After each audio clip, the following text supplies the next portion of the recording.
इदारों की मिली भगत, असर रसूख, सियासत, पाकिस्तान में इंसाफ की हालत अगर आपने जांचनी हो तो सिर्फ एक पीटीआई का फॉरेन फंडिंग केस आप उठा के देख लीजिए, जो इलेक्शन कमीशन ऑफ पाकिस्तान 14 नवंबर 2014 से सुन रहा है। 7 साल से जायद का अरसा हो गया इस केस की समाअत होते हुए, लेकिन नतीजा कोई नहीं पहुंचा। 75 से जायद समातें जो हैं वो इलेक्शन कमीशन ऑफ पाकिस्तान कर चुका हुआ है। मुतअद्दिद बार वो ऑर्डर कर चुके हुए हैं रिकॉर्ड के लिए, जो नहीं हासिल हो सका, उनको बावजूद कोशिश के मुकम्मल रिकॉर्ड हासिल नहीं हो सका। तकरीबन कोई 30 दफ़ा पीटीआई ने मुख्तलिफ मौक़ों पर समात जो है मौखर करने का, मुलतवी करने का इलेक्शन कमीशन ऑफ पाकिस्तान को जो है वो इस्तदा की है। कोई 9 दफ़ा उन्होंने वकील बदला है इस केस के अंदर, और कोई 6 से ज़ायद उन्होंने दरख्वास्तें दी हैं फॉरेन फंडिंग के केस के अंदर कि जनाब आली आप ये केस नहीं सुन सकते हैं, आपका दायरा इख्तियार नहीं है। दरख्वास्त गुजार अकबर एस बाबर जो कि फाउंडिंग मेंबर हैं पाकिस्तान तहरीक इंसाफ के, और इमरान खान साहब के साथ उन्होंने बड़ी मेहनत करके पाकिस्तान तहरीक इंसाफ बनाई थी, और उनके दरख्वास्त के ऊपर ये काम हो रहा है। जब इलेक्शन कमीशन ऑफ पाकिस्तान थक गया इसकी समातें कर करके, तो उन्होंने ये मामला जो है एक स्क्रूटनी कमेटी के हवाले कर दिया, और उन्होंने कहा जी कि इसके अंदर जो अकाउंट्स की डिटेल है उसकी ज़रा आप जांच पड़ताल करें और हमें एक मुकम्मल रिपोर्ट बना के दें तमाम फरीकैन से, दोनों फरीकैन से, पीटीआई से और अकबर एस बाबर से तफसील लेकर वो हमें बता दें। ये केस का थोड़ा सा पस मंज़र मैं आपको बता दूं। अकबर बाबर साहब ने डिटेल दे रखी हुई है, तकरीबन लाखों डॉलर हैं जी इसके अंदर, करोड़ों रुपए हैं इसके अंदर, हज़ारों ब्रिटिश पाउंड्स हैं, और इसी तरह यूरोज़ भी हैं। वो कहते हैं कि जी ये कानून के मुताबिक फंडिंग नहीं हुई है, और उनकी इस्तदा ये है कि इलेक्शन कमीशन ऑफ पाकिस्तान इस बात का तयन करे कि ये पैसा कहाँ से आया और कहाँ पे खर्च हुआ, और उन्होंने शवाहिद दे रखे हुए हैं खुद से कि ये पैसा जो है ममनुआ है, क्योंकि ये सोर्सेज जो हैं इसके इलेजिटिमेट हैं और कानून के मुताबिक नहीं है, इलेक्शन ऑर्डर 2002 के मुताबिक नहीं है। इलेक्शन ऑर्डर 2002 जो है वो ये कहता है कि आप अगर किसी से पैसा लें तो शर्त ये है पार्टी फंडिंग के लिए कि वो पाकिस्तानी शहरी से पैसा लें, वो मुल्क के अंदर है या मुल्क के बाहर है उससे कोई गर्ज नहीं है। और आप किसी मुल्क से बाहर या मुल्क से अंदर किसी कंपनी से पैसा नहीं लेंगे, और फॉरेन किसी इंडिविजुअल से भी पैसा नहीं लेंगे। अकबर एस बाबर साहब जो डॉक्यूमेंट्स देते हैं उससे वो ये जाहिर प्रूफ करते हैं कि जनाब आली इसमें जो पैसे आए हैं वो दूसरी कंपनीज, फॉरेन कंपनीज बाहर से भेजे हैं उन्होंने। और साथ अकबर बाबर साहब ने इस्तदा कर रखी हुई है कि ये पार्टी को आप तहलील करें जी, ख़त्म करें इनको, कानून के मुताबिक ये पार्टी एग्जिस्ट नहीं कर सकती, और इसके तमाम मेंबरान जो हैं वो 4 साल तक नाअहल होंगे इस कानून के मुताबिक, इलेक्शन के कानून के मुताबिक। पीटीआई ने जी 6 मुख्तलिफ दरखास्तें दी इलेक्शन कमीशन ऑफ पाकिस्तान के सामने, और उन्होंने एक ही नुक्ता उठाया उसके अंदर बार, और कोई आर्गूमेंट नहीं है। आर्गूमेंट ये है कि इलेक्शन कमीशन ऑफ पाकिस्तान के पास इख्तियार मौजूद नहीं है कि वो समाअत कर सके, इसके अलावा और कोई आर्गूमेंट नहीं है। तो जो 9 वकील बदले हैं उनमें से पहले वकील से लेके 9वें वकील तक, 9वें वकील जो हैं वो साबिक attorney general of Pakistan Anwar Mansoor साहब हैं, जो कि कल भी यही आर्गूमेंट अदालत के अंदर कर रहे थे कि जनाब जी ये दरख्वास्त जो है वो काबिल समाअत नहीं है, आपका दायरा कार नहीं है, आप ये समाअत नहीं कर सकते। तो मैं अदालत में बैठा समाअत देख रहा था तो मुझे हैरानी हो रही थी कि जो लोग वहाँ पे बैठे हुए हैं, नोट्स ले रहा है, कोई वकील है, कोई कुछ, कमरा अदालत भरा हुआ है, और आर्गूमेंट जो 7 साल पहले किया गया था वही आर्गूमेंट अनवर मंसूर साहब जो है कोशिश कर रहे हैं कि वो आर्गूमेंट एक्सटेंड करें, लेकिन आप कितनी दफ़ा अपने आप को रिपीट कर सकते हैं। तो दबे लफ्ज़ों में 3 रुकनी ये बेंच है जो समाअत कर रहा है इलेक्शन कमीशन ऑफ पाकिस्तान का। तो एक मेंबर साहब ने दबे लफ्ज़ों में ये कहा भी कि ये तो हम नोट कर चुके हैं, आप आगे चलें। लेकिन आगे कहाँ चलें, आगे कहीं वो जा नहीं सकते हैं क्योंकि आगे रास्ता बंद है जी, रास्ता नहीं है। 21 दफा को पीटीआई कह चुकी है जी कि ये इलेक्शन कमीशन कह चुका है पीटीआई को 21 ऑर्डर्स कि जी आप तफसील दें मुकम्मल अपने अकाउंट्स की, ताकि हम ये जांच पड़ताल कर सकें कि ये अकाउंट्स कहाँ इनमें गलती है या ठीक हैं या फ़ौरन फंडिंग नहीं हुई, और दरख्वास्त गुजार की हम फिर दरख्वास्त जो है निपटा दें। नहीं उन्होंने ये काम किया और मुख्तलिफ हीले बहानों से कभी किसी और कोर्ट में चले गए, कभी किसी और कोर्ट में चले गए, सिर्फ डिले करने की टैक्टिक्स इस्तेमाल हुई हैं और कुछ नहीं है हुआ इसके अंदर। ये इसके अंदर एक कमाल एक आपको मैं चीज़ बताना चाहता हूं, वो खुद इलेक्शन कमीशन ऑफ पाकिस्तान ने लिखी। उन्होंने कहा जी this case is the worst historical example of abuse of the process of law.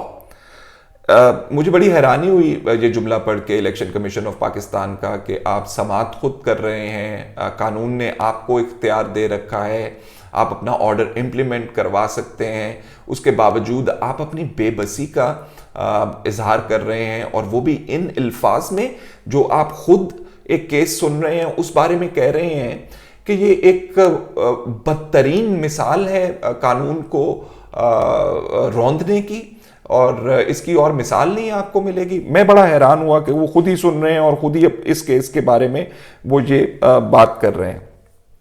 अच्छा, जब इलेक्शन कमीशन ऑफ पाकिस्तान मेरा ख्याल था क्या होगा जी इतनी समातें कर करके, तो फिर उन्होंने कहा कि अब बॉल जो है किसी और कोर्ट में डाल देते हैं। तो मार्च 2018 इस केस में एक स्क्रूटनी कमेटी बना दी गई जी, और स्क्रूटनी कमेटी का काम जो इलेक्शन कमीशन ने उसको सौंपा वो ये था कि आप दोनों फरीकैन से रिकॉर्ड लें, स्टेटमेंट्स लें, लोगों के नाम वगैरह लें और जांच पड़ताल करें कि इसमें ममनुआ फंडिंग है, फॉरेन फंडिंग है या नहीं है। तो वो कमेटी बना दी गई। अब उस कमेटी का थोड़ा सा हाल सुन लें जी, आप फिर हैरान और परेशान होंगे। इस कमेटी ने 95 समातें की हैं जी ये रिकॉर्ड हासिल करने के लिए, और रिकॉर्ड फिर भी नहीं उन्हें हासिल हुआ। वो क्या कहा उस बारे में वो भी मैं आपको बताता हूँ। और 24 से ज़्यादा मौक़ों के ऊपर पीटीआई ने इस समात को मुलतवी करने के लिए दरख्वास्त की, और जो ये रीज़न्स बताते हैं वो बड़े मज़ाक़ा खेस से रीज़न्स हैं। वो कहते हैं जी वकील बीमार हो गया जी, बाहर ट्रैवल करना है जी, अब हमें ये वकील पसंद नहीं है, हमने दूसरा वकील करना है जी, हमें वक्त दें जी। तो ये इस तरह उन्होंने इस केस को लंबा लंबा जो है उसकी प्रोसीडिंग्स जो है वो करवाई हैं।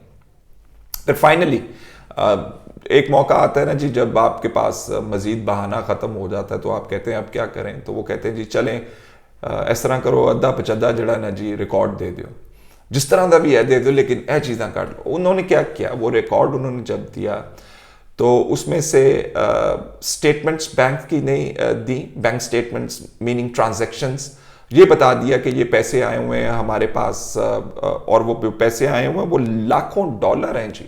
और उन्होंने ये नहीं बताया कि कब विड्रॉ हुए, किसने विड्रॉ किए, कहाँ गए, और ना ही उन्होंने ये बताया कि जिन लोगों ने ये पैसे दिए हैं उनके शनाख्ती कार्ड नंबर क्या हैं, उनके एड्रेसेस क्या हैं, ये भी नहीं उन्होंने बताया।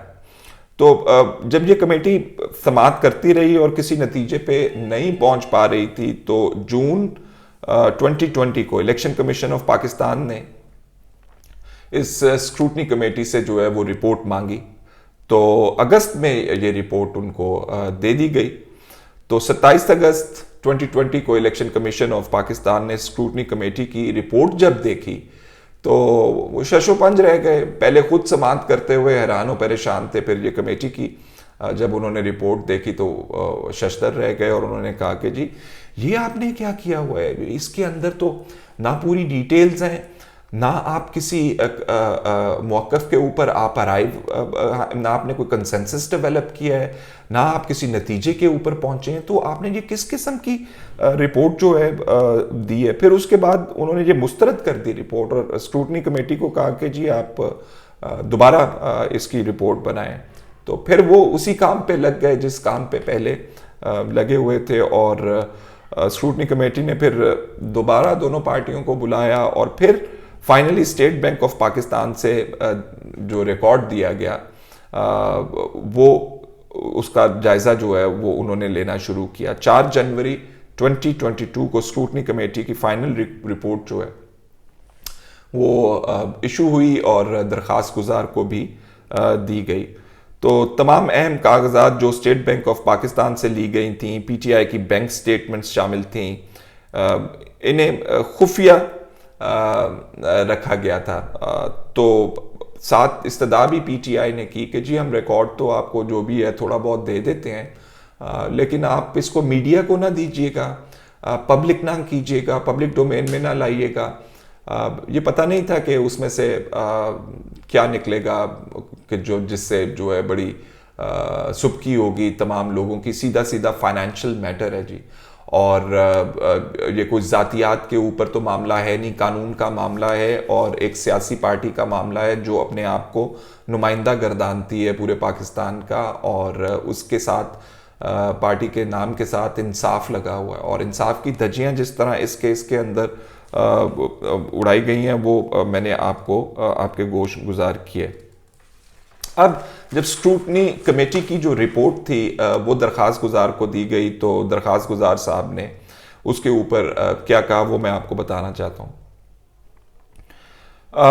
एक माह के अंदर उन्हें ये रिपोर्ट हासिल हो सकी दरख्वास्त गुजार को, और जब ये रिपोर्ट उनके पास आ गई तो उसकी वो तफसील थोड़ी सी सामने लेकर आए हैं, और वो बता रहे हैं कि रिकॉर्ड के मुताबिक पीटीआई के 2 बैंक अकाउंट्स एचपीएल और यूबीएल के अंदर थे। इसमें 60 करोड़ रुपए के अमेरिकी डॉलर्स जो हैं वो भेजे गए।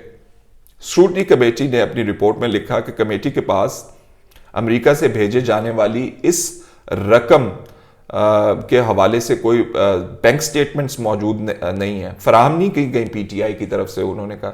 इसलिए इस रकम के सोर्स के हवाले से हम कुछ नहीं कह सकते। सुन लीजिए, वो कहते हैं जी कि हम डिटर्मिन नहीं कर सकते कि ये जो 60 करोड़ रुपया है और जो डॉलर्स में यूबीएल और एचपीएल के अकाउंट्स के अंदर आया था, हम आपको बता ही नहीं सकते इसका सोर्स क्या है और क्या नहीं है।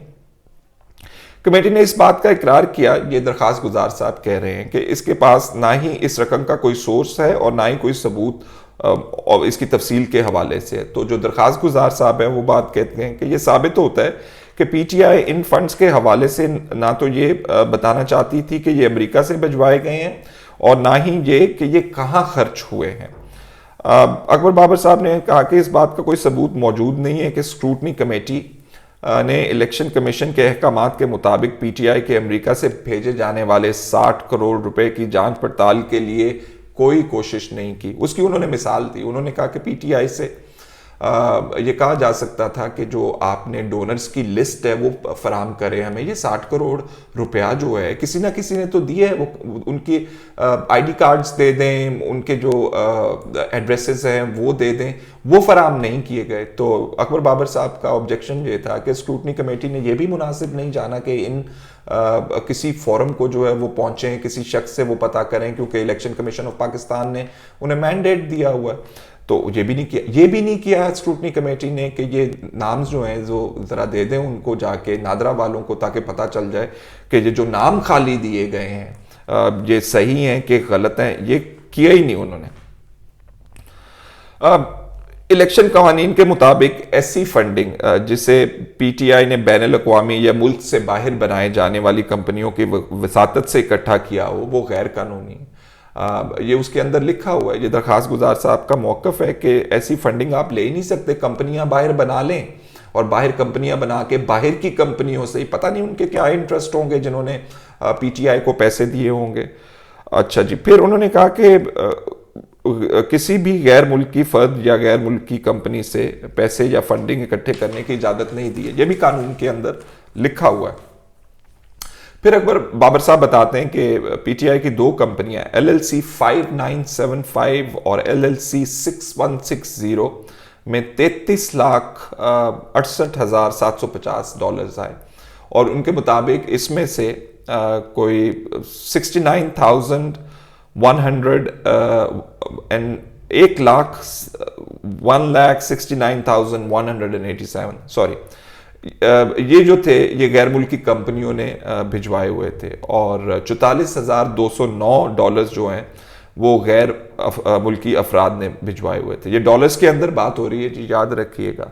पहली रकम जो वो कहते हैं कि डॉलर्स के अंदर फंडिंग के लिए आई, वो 1,69,187, ये सिर्फ 2 अकाउंट्स की बात हो रही है, उसके अलावा भी अकाउंट्स हैं।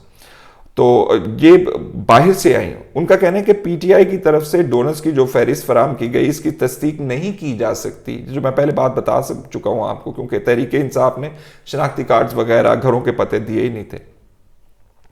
तो उनका कहना है कि ये जो तमाम तर चीज़ें हैं इमरान खान साहब से, उनकी पार्टी से, वो लेनी चाहिए थी लेकिन नहीं लेनी दी गई।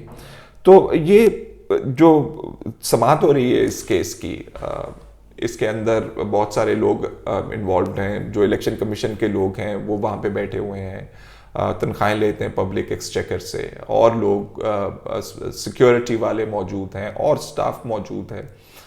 वसाइल मुल्क के इस्तेमाल होते हैं, मुल्की ख़जाने में से पैसा जाता है। तो 7 साल से आप कोई फैसला नहीं कर पा रहे हैं। 7 साल से पीटीआई आपको मुकम्मल डिटेल्स नहीं दे पा रही है। पैसे कहाँ, किसने निकलवाए, कहाँ खर्च किए, किसने दिए, ये आपको डिटेल्स नहीं दे रहे और आप ले नहीं सक रहे, और आप कह रहे हैं कि जी मजाक इन्होंने बनाया हुआ है और मजाक बनता जा रहा है। तो ये हालात हैं जी इसके। फिलहाल मैं आपको इतनी डिटेल्स ही बता रहा हूँ, और इसके अंदर आपको पता होगा वो इंडियन शहरी की भी बात आ रही है, उसने भी पैसे दिए हुए हैं, उसके भी शवाहिद लेकर आए हुए हैं वो, और अकाउंट्स हैं जिनके अंदर से ट्रांजैक्शंस हुई हुई हैं, उनके भी शवाहिद अकबर बाबर साहब जो हैं लेकर आए हैं। वो कौन कौन से अकाउंट्स हैं, कितने कितने डॉलर्स हैं उसके अंदर, वो हम गोशगुजार करेंगे आप अगली दफ़ा अगले व्लॉग के अंदर। फिलहाल इतना ही। फैसल शकील को इजाज़त दीजिए। अल्लाह हाफ़िज़।